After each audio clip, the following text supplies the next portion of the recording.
সুপ্রিয় শিক্ষার্থীরা, এ to Z academy চ্যানেলের পক্ষ থেকে তোমাদেরকে স্বাগতম। আজকের এই পর্বে অষ্টম শ্রেণীর বার্ষিক সামষ্টিক মূল্যায়ন পরীক্ষার এক কথায় উত্তরগুলো দেখব।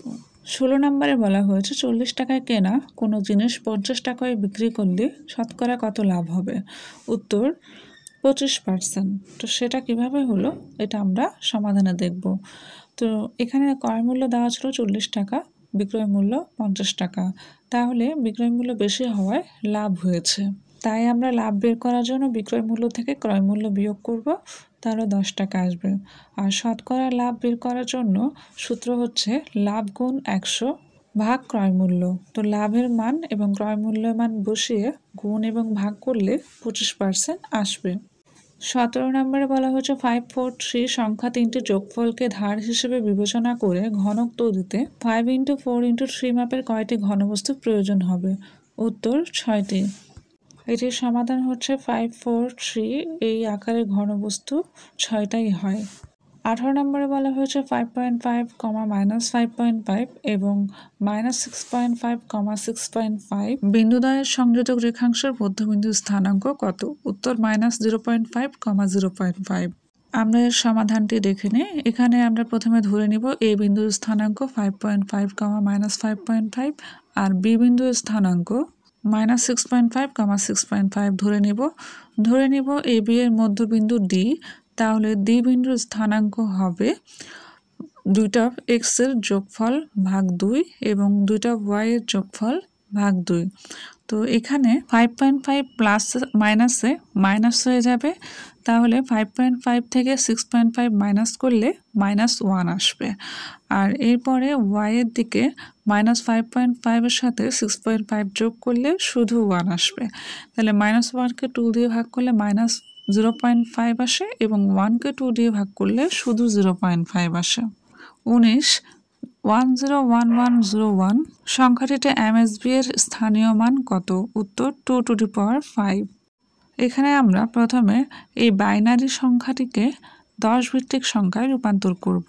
তো এটি করার নিয়ম আমরা জানি যে প্রতিটা সংখ্যাকে 2 দিয়ে গুণ করে যোগ করতে হয় এবং পিছন থেকে পাওয়ারগুলো 0, 1, 2, 3, 4, 5 আকারে লিখতে হয়।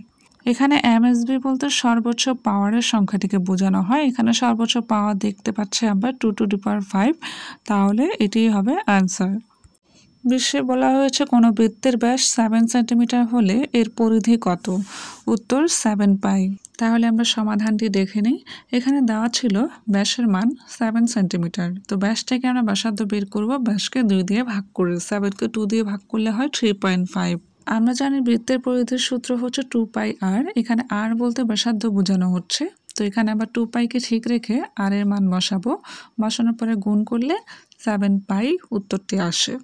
21 8% হার চক্রবৃদ্ধি মুনাফায় 10,000 টাকা 5 বছরের জন্য বিনিয়োগ করা হলো। প্রতি 6 মাস অন্তর মুনাফা হিসাব করা হলে চক্রবৃদ্ধি মূল নির্ণয়ের সূত্রে n এর মান কত ব্যবহার করতে হবে? উত্তর হচ্ছে 10। এখানে সমাধানটি হলো 6 মাসে অন্তর 1 বছরে মুনাফা পাবে 2 বার, তাহলে 5 বছরে মুনাফা পাবে 5 গুণ 2 অর্থাৎ 10 বার। এরপর 22 নম্বরে বলা হচ্ছে 0, 0 এবং 40 বিন্দুগামী সরলরেখার ঢাল কত? উত্তর 0।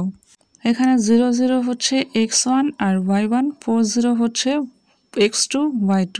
তাহলে আমরা ঢালের সূত্র বসিয়ে লিখি যে m সমান y2 - y1 ভাগ x2 - x1। তারপর y2 আর y1, x2 আর x1 এর মান বসিয়ে ভাগ করলে 0 আসবে। এরপর 23-এ বলা আছে বিটের পূর্ণরূপ কি? উত্তর বাইনারি ডিজিট। 24 n সংখ্যক উপাত্তকে মানে ক্রমানুসারে সাজানো হলে এবং n বিজোড় সংখ্যা হলে কততম উপাত্তটি মধ্যক হবে? উত্তর n+1/2 তম পদ। এটা হচ্ছে বিজোড় সংখ্যার সূত্র।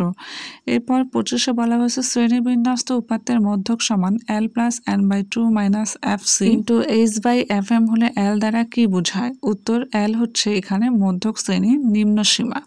এই হলো আজকের পর্ব। পরবর্তী ভিডিওগুলো পেতে আমাদের চ্যানেলটি সাবস্ক্রাইব করুন। ধন্যবাদ।